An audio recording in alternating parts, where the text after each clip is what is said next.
నేనంటే నిజంగా నీకు అసహ్యం లేదు? నాకేం చెప్పాలో తెలియదు అన్నయ్య. నిన్ను చూసి నీ బ్రతుకు చూసి కోరుకోరాదు. అదే ఇంటికి వెళ్తే నాన్ని ఆ పవిత్రమైన ఇంటిని చూస్తే ఏదో వింతగా ఉంటుంది. అక్కడ మనుషులు నాన్న ఏదో ప్రదర్శనగా అలంకరించిన వింత విధానాలు ఉంటుంది. కానీ ఇక్కడ మనుషులు ఎవరినో ఇంప్రెస్ చేయాలని కాకుండా సహజంగా ఉంటారు. ఈ మాటలు ఇంకెవరికైనా అన్నావో ఈ ఆలోచన కూడా పీడపోతుంది. లేదమ్మా, నాన్నగారిని చూస్తే ఇంకా ఎక్కువ కాలం బతుకుంటున్నాను. ఆయన కోరుకునే ఆత్మ సంతృప్తి అయినా నీ ద్వారా ఆయనకు లభిస్తే సంతోషంగా తెచ్చుకోవాలి. బతుకులో ఎటు ప్రశాంతత తెలియదు. కనీసం చావులోనైనా దాన్ని సంపాదించుకుంటే నిప్పుల్లో నిలబడ్డ వాడి మీద కలిగేది పోకుండా జాలి. ఇప్పుడు చూపించిన ఉపయోగం లేదు. కానీ నాన్న మాత్రం తను తాను ఎప్పుడు నష్టపోతున్నాను మాత్రం అనుకోడు.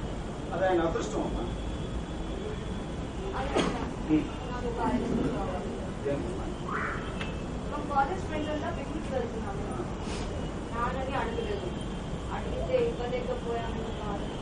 ఓకే ఓకే ఓకే రేపు కాలేజీకి వెళ్తున్నప్పుడు వచ్చి తీసుకెళ్ళు. అమీనా ఇవాళ డబ్బులు సంపాదించు. అమీనా ఎలా ఉంది? బ్రహ్మాండం ఉంది. అవునన్నయ్య, అమీనాని కూడా నాతో పాటు పిక్నిక్ తీసుకెళ్తాను. పంపిస్తామని.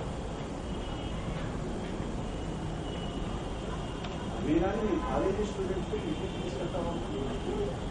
నాకేమన్నా మా వదిన సారీ మా ఫ్రెండ్ అని చెప్తాను.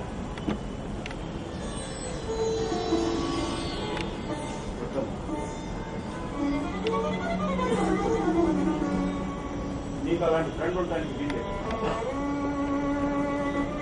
మల్లె పువ్వులాగా ఉన్న మీ మధ్య అమీనా ముళ్ళ తీగలాగా రాబోయే కాలం ఆశ కనిపిస్తుంది.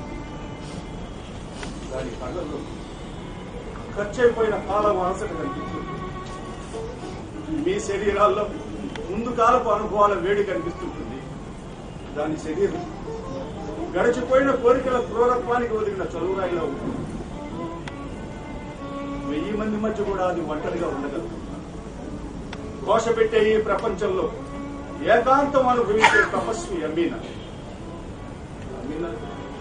యవ్వనం అంటే ఏంటో తెలియదు. అది ఇచ్చే సుఖాలు ఎలా ఉంటాయో ఎవరూ చెప్పలేదు. ఏమంటే తెలియని బండ జంతువుల చీకటి రాత్రుల ఊపిరి మాత్రం అమీనాకు తెలుసు. అది వర్షాకాలంలో మురికి నీటిలో కొట్టుకొచ్చిన ఊపిరి కాదు. దాన్ని మడతలు తీయాలని ప్రయత్నిస్తూ అది కాగితం అన్న గుర్తే చెరిగిపోయే ప్రమాదం.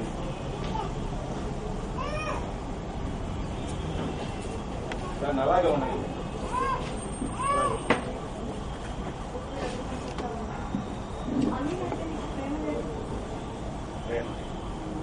ప్రేమంటేనే నాకు ప్రేమ లేదు.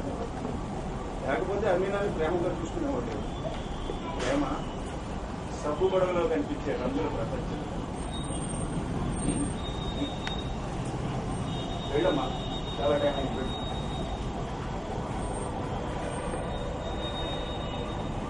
హాయ్ ఫ్రెండ్, మా గురువు ఇక్కడ రావడం లేట్ అయిపోయిందేమో అనుకుంటున్నాను. What another beauty. Hi friend, నీ ఇల్లుంది చూసావు, మినియేచర్ ప్యారిస్. అలాంటి పిక్చర్ని గుర్తుకొస్తావు. ఎలా గుర్తుకొస్తావు ఆ బ్లెస్డ్ గాడికే తెలియదు. ఓ కమాన్ బ్యూటీ, కమాన్ కమాన్ కమాన్. ఈ ఇంట్లో అడ్రస్ లో పని లేదు. నేను డబ్బుని, నువ్వు సుఖాన్ని. కమాన్ బ్యూటీ కమాన్. వాట్ కాస్త ఇంగ్లీష్ తెలిసిన పిక్కలా ఉంది గురు. హాయ్ బ్రదర్, నేను డాక్టరేట్ అయిపోయాక నీ దగ్గర వాళ్ళని అప్రెంటిస్ చేస్తావు. అసలు అందమైన అమ్మాయిల్ని ఎలా కట్టుకుంటున్నాను చేతులు. మా నాన్న భగవద్గీత పబ్లికేషన్ ట్రస్ట్ కి మేనేజర్. సబ్జెక్ట్ సంపాదించండి, అందులో సగం నీకు రాసిస్తాను. చూడు, మా గురువు గారు ఇస్తే వెయిట్ చేయమను. Wait in the second room. Oh command duty.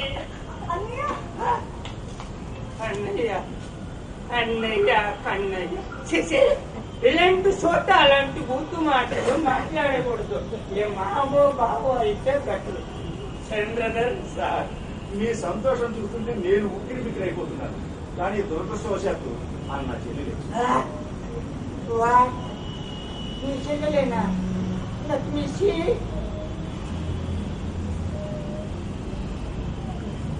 ఓ చెల్లెలే అంటే సొంత చెల్లెలే బిజినెస్ లో దించేసావన్నమాట. Clever clever very clever brother. Command sir, ఇంకా అంత అభివృద్ధిని సాధించలేదు. ఒకవేళ సాధిస్తే తప్పకుండా మీకు చెప్తాను. అంటే ఇప్పుడు లాభం లేదంటావా? కొన్ని ఇంకో వంద తీసుకోవా? సార్, డబ్బుతో మోరల్స్ ని కొనుక్కోవచ్చన్న మీ అపూర్వమైన ఆలోచనని విష్ణు కూడా దూరం చేయలేకపోయింది సార్. చూస్తుంటే ఈ దేశంలో ముందు ముందు మీకు చాలా మంచి భవిష్యత్తు ఉండేటట్టుంది. I wish all the best. ఈసారి అమ్మాయిని వదిలేండి సార్. ఆల్ రైట్, నువ్వు చెప్పావు కానీ కొనేస్తున్నాను. My dear sweetie, my dear sweetie, oh my dear Sweety,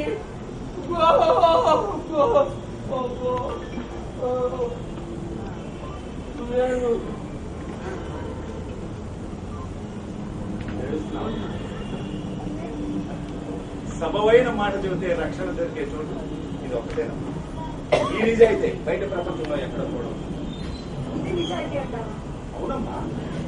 మనిషి తనలోని పశుత్వాన్ని ఇంత బాహాటంగా ఇంత ధైర్యంగా ఎక్కడ ఒప్పుకోగలడు చెప్పు.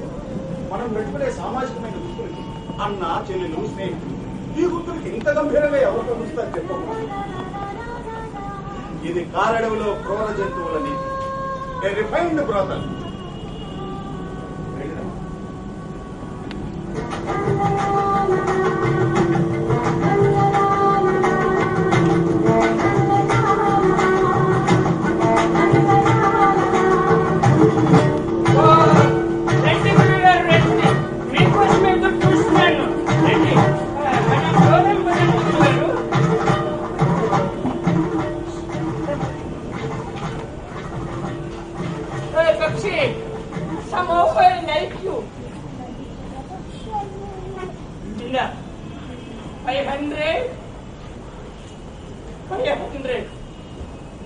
Good night. Good night. Doctor.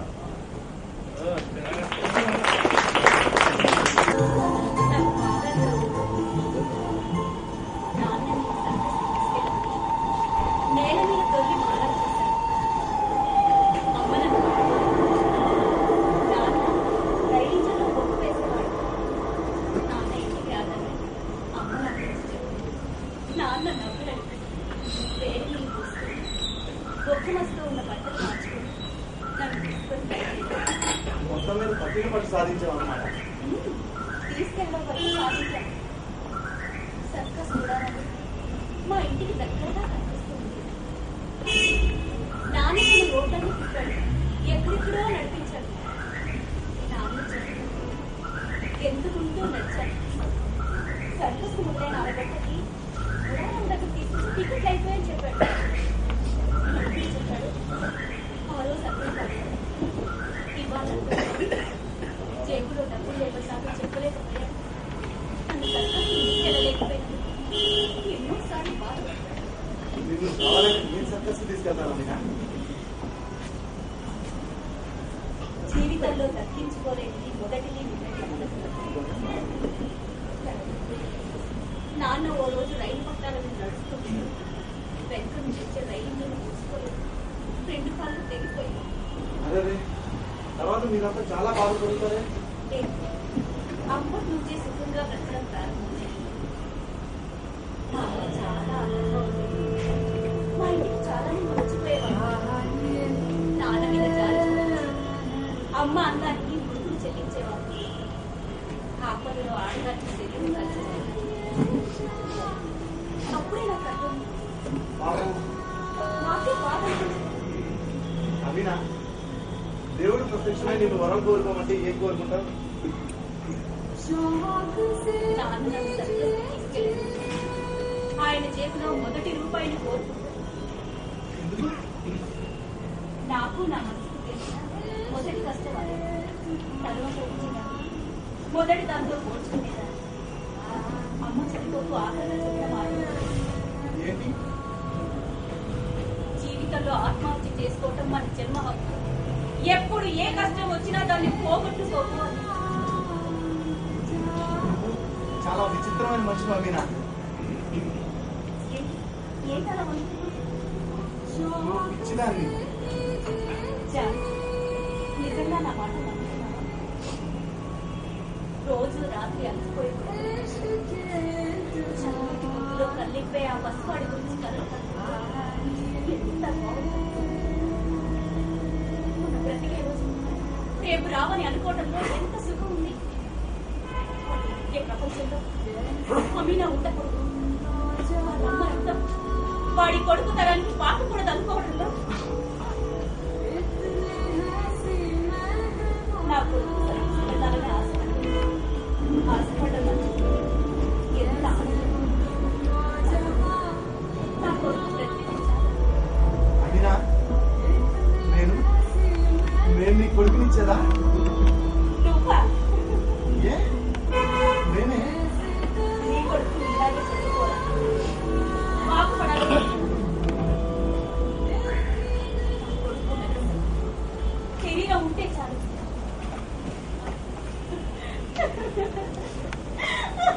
Sastry, నువ్వా? ఎంతసేపు వచ్చి? అమీనా తన ఆలోచనల్లో పెంచిన మెదడు లేని కొడుకుని పొగడు. అమీనా అమీనా నిజంగా నా హేతు ఉద్దేశం లేదు శాస్త్రి.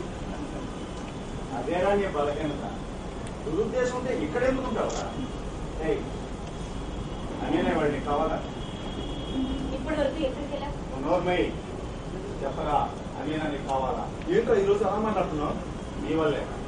నా వల్ల? అవును, నిన్ను పెళ్లి చేసుకుని నీతో 10 కాలాలు సుఖంగా బతకాలని కలవగానే నీ భార్య అవుతుంది. గుర్తుందా? మేరీ, అవును. ఫోన్ చేసిన తర్వాత ఆసుపత్రికి వెళ్ళాలి. వెళ్ళు, కానీ మెయిన్ గేట్ నుంచి పేషెంట్లు ఉండే వాటికి వెళ్ళదు. చావు కోసం తంటాలు పడేవాళ్ళని చూస్తూ చాలా దూరం నడవాలి. నువ్వు ఆ పక్క గేట్ నుంచి శవాల్ని దాచి ఐశ్వర్యం దాకా నడువు చాలు.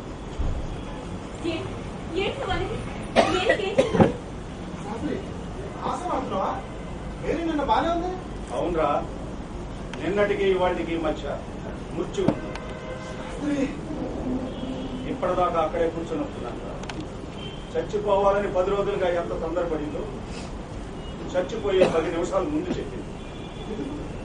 ఎందుకని? ఎందుకేమిటి రాయు పోల్ తన బతుకు ద్వారా ఇవ్వాలని విశ్రాంతి, కనీసం తన చావు ద్వారా ఒక్కడికైనా నీకు ఇవ్వాలి.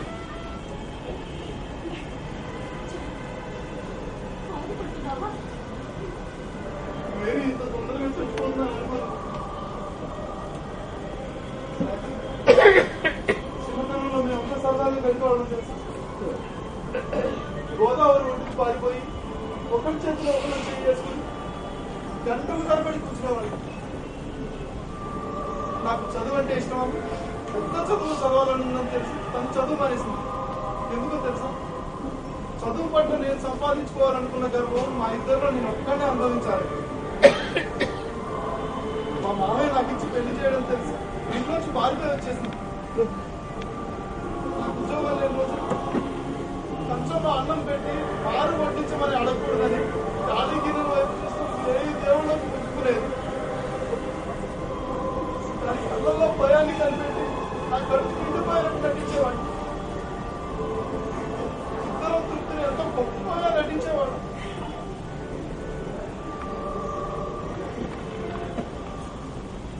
చనిపోతుంది ఆమె చెప్పిందా? చెప్పింది. చావు కూడా మోసం చేయలేని ఓ గొంతుల్లో కోరికని నీకు చెప్పమని చెప్పి చచ్చిపోయింది. నువ్వు మళ్ళీ పెళ్లి చేసుకో. పెళ్ళా? పెళ్ళి చచ్చిపోదు. అంత హాస్యం మాట్లాడగలిగిందా?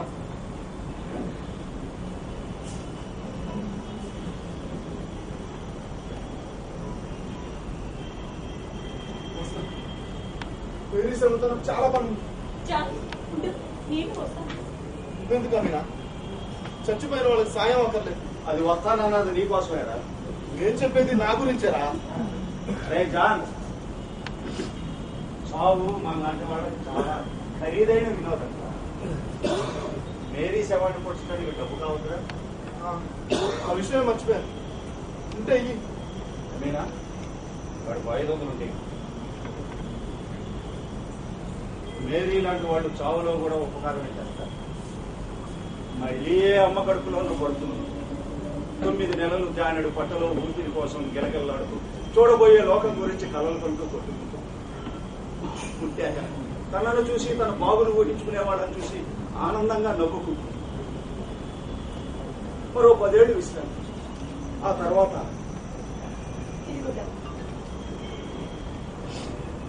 మేరీ శవానికి చేసే ఆఖరి మర్యాదకి అప్పే చేయాల్సి వచ్చింది. చాలా థ్యాంక్స్ రా. థ్యాంక్స్ నాకు కాదురా, అమీనా శరీరాన్ని చెబుతుంది.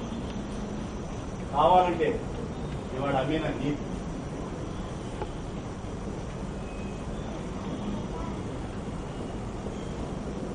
అసలు నీకు హృదయం లేదు, నువ్వు పాషాణుడివి. పాషాణం అది మనిషి జీవితానికి మరో పేరు. అమీనా, అమీనా నాకు చావు అంటే చాలా ఇష్టమైన దశ. చచ్చిపోతున్న వాళ్ళని చూస్తే చెప్పలేని ఈర్ష్య. అందుకే నిన్ను బతికించాను. నా మీద జారుతో కదా? కాదు, నీ మీద కోపం.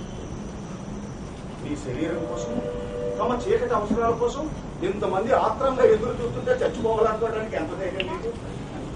అదేనా, కష్టాన్ని చూస్తే నీకు కన్నీళ్ళు వస్తాయి.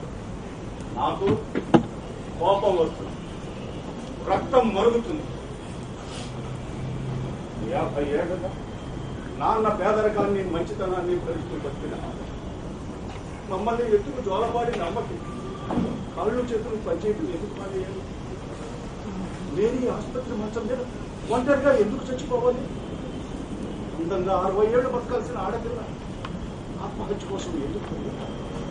ప్రశ్నలు ప్రశ్నలు ప్రశ్నలు, సమాధానం లేని ప్రశ్నలు. సమాధానాలు ఉన్నాయి బ్రదర్, కాకపోతే నువ్వు బతకడంలోనే ఉంటుంది. మొన్న మా మిత్రుడు తీసుకొస్తే గానీ ఇక్కడికి రాలేకపోయాను, కానీ ఇవాళ నా అంతటా నేనే స్వయంగా ఇక్కడికి రాగలిగాను. ఎందుకని? బాగుపడే అలవాటు ఈ శరీరానికి అప్పుడే వంట పట్టించాను జనకి. అన్నట్టు బ్రదర్, నీకు రహస్యం చెప్పనా? హాయ్ స్వీట్ హార్ట్, ఇవాళ నీకు స్పెషల్ బోనస్ 100 ఎక్కువ ఇస్తున్నాను.